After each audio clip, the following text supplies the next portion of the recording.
Good day everyone, we are the Group 5 and we're here to report the Module 6, the Community Empowerment. What is community empowerment is all about? There are many assumptions connected with the term and practice of community empowerment, which make both concept and application problematic, confusing, and potentially meaningless. There is an existing and collective understanding of what empowerment means. Individual empowerment is the same as a community empowerment. Empowerment is a task rather than integral part of how we work in empowering way and what happens as a result empowerment.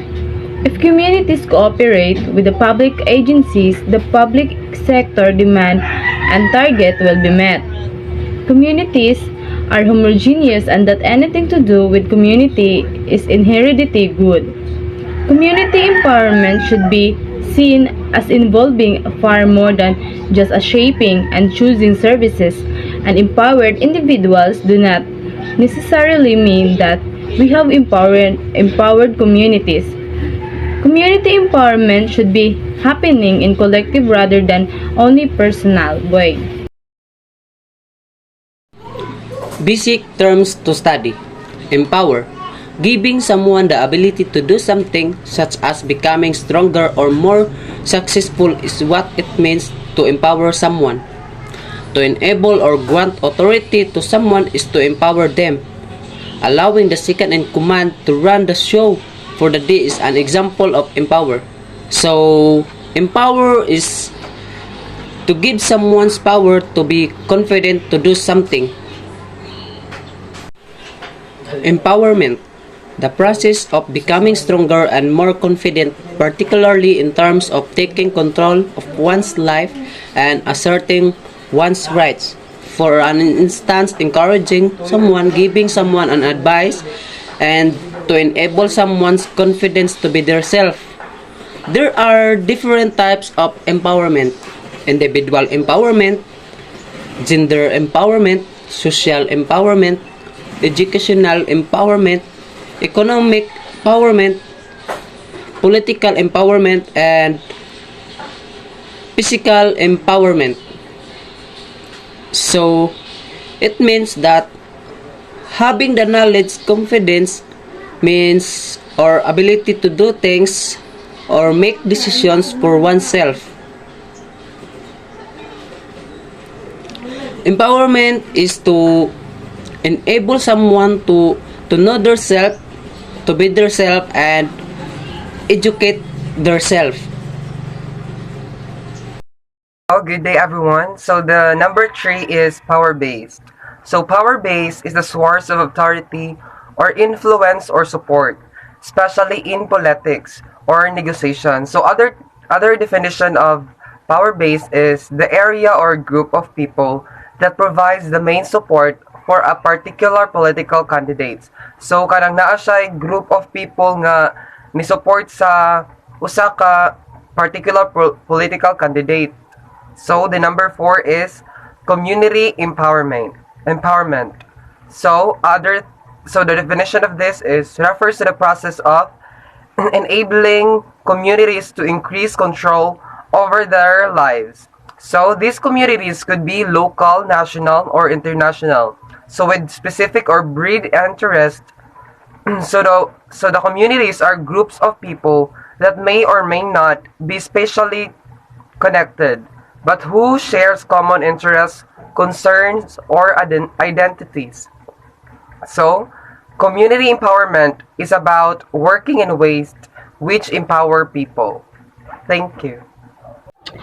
So next, number 5, volunteers are people who freely offers to take part in an enterprise or undertake a task.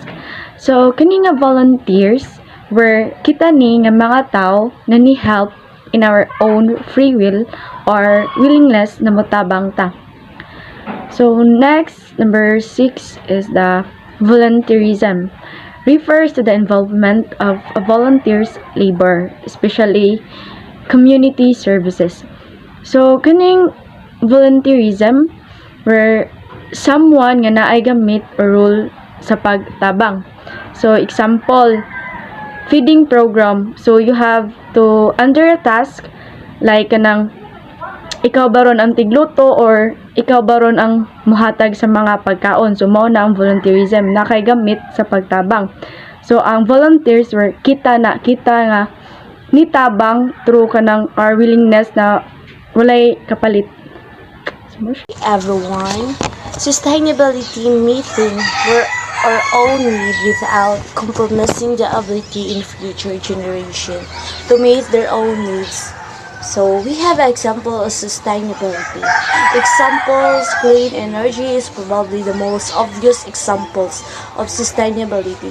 Here are three examples. Solar energy, once the sun electromagnetic radiation is captured, it produces electricity and heat. Wind energy turbines convert the kinetic energy of the wind into mechanical power. So, discussion and the tip for volunteering. Tips for youths who want to volunteer. So here are some tips if you want to volunteer. So tip number 1 is take the lead. So from the word take the lead means you go first or you take the lead, and they will follow right behind you. For example, they mostly issue your barangays in proper waste disposal, and you want to volunteer, and your problem is you don't know where and how to start or to begin. So you can ask for help in your barangay leader for you to begin your advocacy in volunteering. So tip number 2. Get your friends involved and meet new people too. So you invite your friend to volunteer so they can meet and make new friends, and those people who were lack of self-confidence. So in volunteering, you can boost your self-confidence. So tip number 3 is find your inner hero. So find your inner hero. If you ever dream of being a doctor, you can volunteer at your local hospitals, and you will know what your heroes are doing, and you can be part of their team like your dream. So tip number 4. Ask your school about group opportunities. And so even in school you can do volunteering like joining club in your school, and this way we can make new friends and know them better. This is tips number 5 for those youth who wants to volunteer. So number 5, if you can play a sport or you take a dance classes, you can, or any activities involved in your community, you can also. But as much as possible, you can talk to your coach or any instructors about it. And also, if you notice if your team might be able to do that something, you can. And then for sure, there's so much fun in hang out with your friends in practicing or indoor practicing or within practice time. So this is number 6.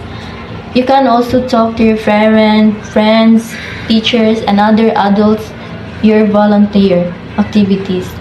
Not only you encourage them, but to serve, and you still have the chance to reflect it from your activities if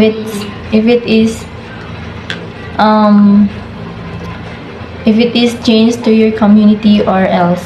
And then this is the last tips you can also apply in your community when you want to volunteer. So volunteer with your family and get first with your family involved in one of that community activities, and then The example of the activities you want to do is that tree planting, clean and drive, or any tutoring activities. That's all. Thank you.